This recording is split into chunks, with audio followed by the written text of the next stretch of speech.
they have for it. There are companies which became incredibly successful just through branding alone. The Kardashian family is a great example of this, but if Kim or Kylie attach their name to anything, they can drive sales like nobody else. We're not sure if Kylie's lip kits are actually any better than her competition, but it made her a billionaire.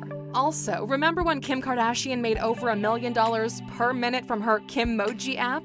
That was nuts! Of course, there are other examples that might even drive this narrative better. Take a simple black t-shirt. You can buy them for less than $2 a pop, but put a Disney logo on them and now they're worth $10.99, just because of the intangible value the brand brings to the item.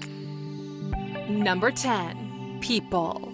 You don't realize just how valuable an asset people are until they leave.